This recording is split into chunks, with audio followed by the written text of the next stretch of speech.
안녕하세요. 한정입니다. 저는 무소유 강독회를 제가 참석을 하면서 제 삶을 좀 간결하게, 단정하게 하고 싶어서 이 모임에 오게 됐고요. 제 스스로가 이 책을 오랜만에 읽게 됐지만 읽으면서 저도 얼마나 제가 단정하게 저를 마음 닦음을 부지런히 할 수 있을지 저도 궁금합니다. 열심히 한번 읽어보겠습니다. 흙과 평면 공간. 마누라 없이는 살아도 장화 없이는 못 산다는 이 말은 근대화에서 소외된 촌락에 사는 사람이면 누구나 입에 담을 수 있는 오늘의 속담이다. 우리 동네에서 뚝섬으로 가는 나루터까지의 길도 그러한 유형에 속하는 이른바 개발도상의 길이다. 이 길은 몇 해 전만 해도 산모퉁이며 논길과 밭둑길이 있어 사뭇 시골길의 정취가 배어 있었다. 그런데 무슨 지구 개발인가 하는 바람에 산이 깎이고 논밭이 깔아 뭉개지더니 그만 허허 벌판이 되고 말았다. 물 빠질 길도 터놓지 않아 비가 오거나 눈이 녹으면 그야말로 엉망진창이다. 그래도 이 길을 다니는 선량한 백성들은 당국에 대한 불평 한마디 없이 묵묵히 오고 간다. 가히 양같이 어진 백성들이라 할 만하다. 이제 이 길에 얼음이 풀리니 장화를 신고도 발을 떼어놓기가 어렵다. 하지만 이러한 길에도 감사를 느끼면서 걷기로 했다. 그것은 한동안 잃어버렸던 흙과 평면 공간을 이 길에서 되찾았기 때문이다. 몇 사람이 합숙을 하면서 해야 할 일이 있어 어느 아파트 단지에 들어가 한 달 남짓 지냈었다. 같이 일할 사람들이 절에서는 거처가 불편하다는 이유에서였다. 처음에는 생활 환경이 바뀌는 데서 오는 약간의 호기심과 아파트의 주거 생태를 체험할 수 있는 기회라 싶어 그런 대로 지낼만 했다. 생활이 편리해서 우선 시간이 절약되었다. 그런데 날이 갈수록 일의 능률도 안 오르고 무엇인가 퇴화되어 가는 느낌이었다. 8층에서 단추만 누르면 삽시간에 지상으로 내려온다.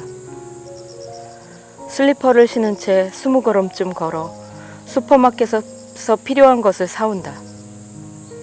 그것도 귀찮으면 전화로 불러 가져오게 한다. 물론 연탄불을 갈 시간 같은 것에 신경을 쓸 필요도 없다. 이렇듯 편리하게 사는데도 뭔가 중심이 잡히지 않은 채 겉돌아 가는 것 같았다. 무슨 까닭인지 알 수 없었다. 그러던 어느 날 그 흙탕길을 걸으면서 문득 생각이 피어올랐다. 잘 산다는 것은 결코 편리하게 사는 것만이 아니라는 것을. 우선 우리는 보행의 반경을 잃은 것이었다. 그리고 차단된 시야 속에서 살았던 것이다.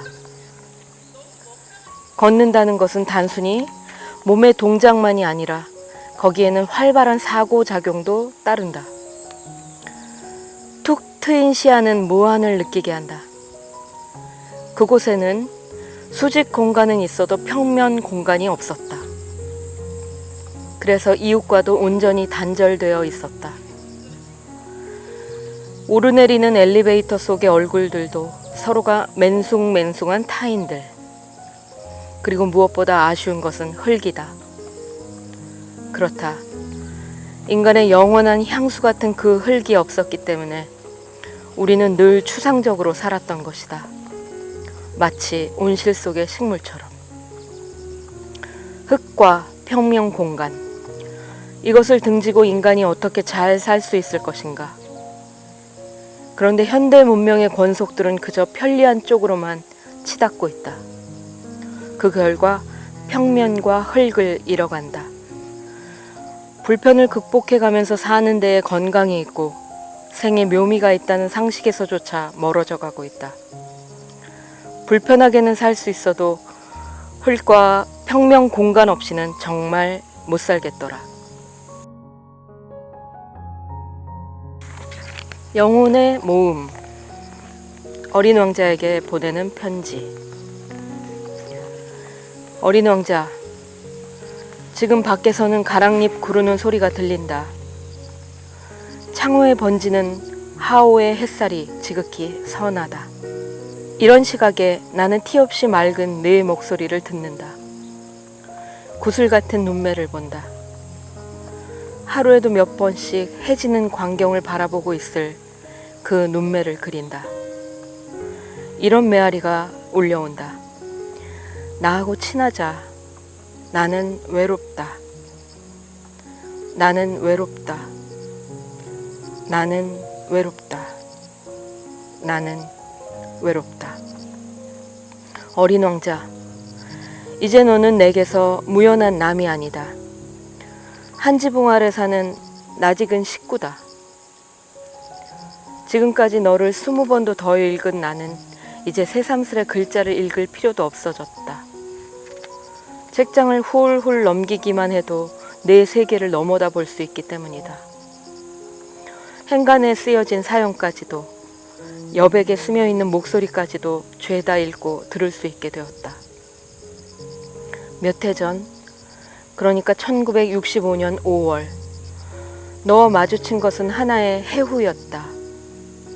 너를 통해서 비로소 인간관계의 바탕을 인식할 수 있었고 세계와 나의 촌수를 헤아리게 되었다. 그때까지 보이지 않던 사물이 보이게 되고 들리지 않던 소리가 들리게 된 것이다. 너를 통해서 나 자신과 마주친 것이다. 그때부터 나의 가난한 서가에는 너의 동료들이 하나둘 모여들기 시작했다. 그 아이들은 메마른 나의 가지에 푸른 수액을 돌게 했다. 솔바람 소리처럼 무심한 세계로 나를 이끌었다. 그리고 내가 하는 일이 곧 나의 존재임을 투명하게 깨우쳐 주었다. 덜어는 그저 괜히 창문을 열 때가 있다. 밤하늘을 쳐다보며 귀를 기울인다. 방울처럼 울려올 내 웃음소리를 듣기 위해. 그리고 혼자서 웃음을 머금는다. 이런 나를 곁에서 이상히 여긴다면 네가 가르쳐준 대로 나는 이렇게 말하리라. 별들을 보고 있으면 난 언제든지 웃음이 나네. 어린 왕자, 너의 아저씨 생떼쥐베리는 이렇게 말하고 있더라. 어른들은 숫자를 좋아한다. 어른들에게 새로 사귄 동무 이야기를 하면 제일 중요한 것은 도무지 묻지 않는다. 그분들은 그 동무의 목소리가 어떠냐, 무슨 장난을 제일 좋아하느냐, 나비 같은 걸 채집하느냐, 이렇게 묻는 일은 절대로 없다. 나이가 몇이냐, 형제가 몇이냐, 몸무게가 얼마나 나가느냐, 그의 아버지는 얼마나 버느냐, 이것이 그분들이 묻는 말이다. 그제서야 그 동물을 아는 줄로 생각한다. 만약 어른들에게 창틀에는 제라늄이 피어있고 지붕에는 비둘기들이 놀고 있는 아름다운 붉은 벽돌집을 보았다고 말하면 그분들은 이 집이 어떻게 생겼는지 생각해내질 못한다. 1억 원짜리 집을 보았어 라고 해야 한다. 그러면 거참 굉장하구만 하고 감탄한다. 지금 우리 둘레에서는 숫자 노름이 한창이다. 2차례 선거를 치르고 나더니 물가가 뛰어오르고 수출고가 예상보다 처지고 국민 소득이 어떻다는 등 잘 산다는 것은 눈에 보이는 숫자의 단위가 많을수록 좋다는 것이다. 따라서 다스리는 사람들은 이 숫자에 최대 관심을 쏟고 있다. 숫자가 늘어나면 의시되고 줄어들면 마구 화를 낸다. 자기 목숨의 심지가 얼마쯤 남았는지는 무관심이면서 눈에 보이는 숫자에만 매달려 살고 있다. 그런데 이런 가식적인 숫자의 노름으로 인해서 불가시적인 인간의 영역이 날로 위축되고 메말라 간다는 데 문제가 있다. 똑같은 물을 마시는데도 소가 마시면 우유를 만들고 뱀이 마시면 독을 만든다는 비유가 있지만 숫자를 다루는 그 당사자의 인간적인 바탕이 문제다. 그런데 흔히 내노라 하는 어른들은 인간의 대지를 떠나 둥둥 겉돌면서도 그런 사실조차 모르고 있다. 어린 왕자, 너는 그런 사람을 가리켜 버섯이라고 했지? 그는 꽃향기를 맡아본 일도 없고 별을 바라본 일도 없고 누구를 사랑해 본 일도 없어. 더하기 밖에는 아무것도 한 일이 없어. 그러면서도 온종일 나는 착한 사람이다. 나는 착한 사람이다 하고 뇌고만 있어. 그리고 이것 때문에 잔뜩 교만을 부리고 있어. 그렇지만 그건 사람이 아니야. 버섯이야. 그래. 네가 여호와한테서 얻어들은 비밀처럼 가장 중요한 것은 눈에는 보이지 않아. 잘 보려면 마음으로 보아야 한다. 사실 눈에 보이는 것은 빙산의 한 모서리에 불과해. 보다 크고 넓은 것은 마음으로 느껴야지. 그런데 어른들은 어디 그래? 눈앞에 나타나야만 보인다고 하거든. 정말 눈뜬 장님들이지. 눈에 보이지 않는 세계까지도 꿰뚫어 볼 수 있는 그 슬기가 현대인에겐 아쉽다는 말이다. 어린 왕자, 너는 단 하나밖에 없는 소중한 꽃인 줄 알았다가 그 꽃과 같은 많은 장미를 보고 실망한 나머지 풀밭에 엎드려 울었었지. 그때 여우가 나타나 길들인다는 말을 가르쳐 주었어. 그건 너무 잊혀진 말이라고 하면서 관계를 맺는다는 뜻이라고. 길들이기 전에는 서로가 아직은 몇 천만 배의 흔해 빠진 비슷한 존재에 불과하여 아쉽거나 그립지도 않지만 일단 길을 들이게 되면 이 세상에서 단 하나밖에 없는 소중한 존재가 되고 만다는 거야. 네가 나를 길들이면 내 생활은 해가 돋은 것처럼 환해질 거야. 난 어느 발소리하고도 다른 발소리를 알게 될 거다. 내 발자국 소리는 음악이 되어 나를 굴 밖으로 불러낼 거야. 그리고 여호와는 아무 상관도 없는 밀밭이 어린 왕자의 머리가 금빛이라는 이 한 가지 사실 때문에 황금빛이 감도는 밀을 보면 그리워지고 밀밭을 지나가는 바람 소리가 좋아질 거라고 했다. 그토록 절절한 관계가 오늘의 인간 촌락에서는 퇴색해버렸다. 서로를 이해와 타산으로 이용하려 들거든. 정말 각박한 세상이다. 너와 나의 관계가 없어지고 만 거야. 나는 나고 너는 너로 끊어지고 말았어. 이와 같이 뿔뿔이 흩어져 버렸기 때문에 나와 너는 더욱 외로워질 수밖에 없는 거야. 인간 관계가 회복되려면 나, 너 사이에 와가 개재되어야 해. 그래야만 우리가 될 수 있어. 다시 내 동무인 여우의 목소리를 들어보자. 사람들은 이제 뭘 알 시간조차 없어지고 말았어. 다 만들어 놓은 물건을 가게에서 사면 되니까. 하지만 친구를 팔아주는 장사꾼이란 없으므로 사람들은 친구가 없게 됐단다. 친구가 갖고 싶거든 날 길들여. 길들인다는 뜻을 알아차린 어린 왕자, 너는 내가 그 장미꽃을 위해 보낸 시간 때문에 네 장미꽃이 그토록 소중하게 된 것임을 알고 이렇게 말한다. 내 장미꽃 하나만으로 수천 수만의 장미꽃을 당하고도 남아. 그건 내가 물을 준 꽃이니까. 내가 고가를 씌워주고 병풍으로 바람을 막아준 꽃이니까. 내가 벌레를 잡아준 것이 그 장미꽃이었으니까. 그리고 원망하는 소리나 자랑하는 말이나 혹은 점잖게 있는 것까지도 다 들어줄 것이 그 꽃이었으니까. 그건 내 장미꽃이니까. 그러면서 자기를 길들인 것에 대해서는 영원히 자기가 책임을 지게 되는 거라고 했다. 너는 내 장미꽃에 대해서 책임이 있어. 사람들은 특급 열차를 잡아 타지만 무얼 찾아가는지를 몰라. 그렇다. 현대인은 바쁘게 살고 있다. 시간에 쫓기고 일에 밀리고 돈에 추격당하면서 정신없이 산다. 어디서 와서 어디로 가는지도 모르면서 피로회복제를 마셔가며 그저 바쁘게만 뛰어다니려고 한다.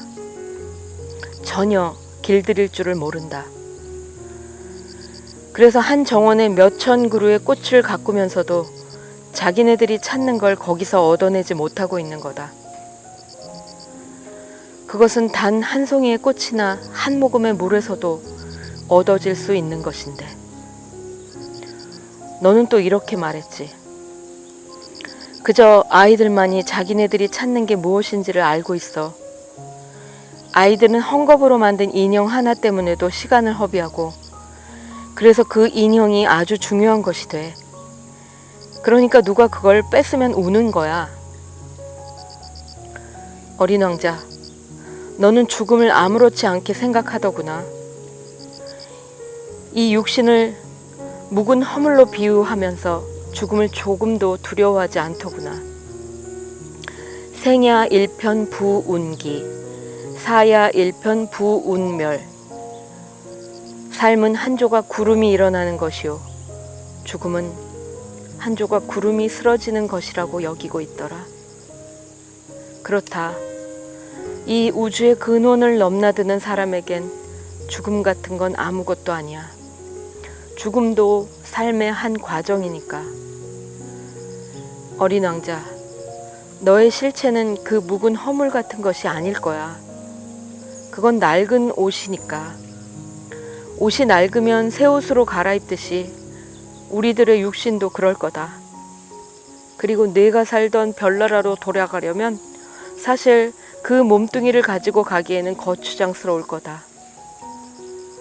그건 내버린 묵은 허물 같을 거야. 묵은 허물, 그건 슬프지 않아. 이봐 아저씨, 그건 아득할 거야. 나도 별들을 쳐다볼래. 모든 별들이 녹슨 도르래 달린 우물이 될 거야. 모든 별들이 내게 물을 마시게 해줄 거야. 어린 왕자, 이제는 너를 길들인 후 내 둘레에 얽힌 이야기를 전하고 싶다. 어린 왕자라는 책을 처음으로 소개해준 벗은 이 한 가지 사실만으로도 한평생 잊을 수 없는 고마운 벗이다. 너를 대할 때마다 거듭거듭 감사하지 않을 수 없다. 그 벗은 나에게 하나의 운명 같은 것을 만나게 해주었다. 지금까지 읽은 책도 적지 않지만 너에게서처럼 커다란 감동을 받은 책은 많지 않았다. 그러기 때문에 내가 나한테는 단순한 책이 아니라 하나의 경전이라고 하는데도 조금도 과장이 아닐 것 같다. 누가 나더러 지묵으로 된 한두 권의 책을 선택하라면 화엄경과 함께 선뜻 너를 고르겠다. 가까운 친지들에게 어린 왕자를 아마 서너 권도 넘게 사주었을 것이다. 너를 읽고 좋아하는 사람한테는 이내 신뢰감과 친화력을 느끼게 된다. 설사 그가 처음 만난 사람이라 할지라도 너를 이해하고 좋아하는 사람이라면 그는 내 벗이 될 수 있어. 내가 아는 프랑스 신부 한 사람과 뉴질랜드 노처녀 하나는 너로 인해서 가까워진 외국인이다. 너를 읽고도 별 감흥이 없어하는 사람들이 있는데 그런 사람은 나와 치수가 잘 맞지 않는 사람으로 생각하는 거다.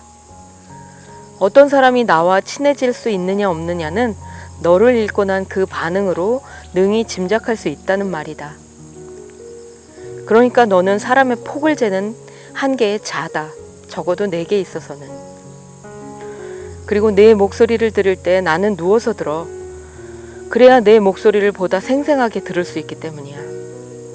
상상의 날개를 마음껏 펼치고 날아다닐 수 있는 거야.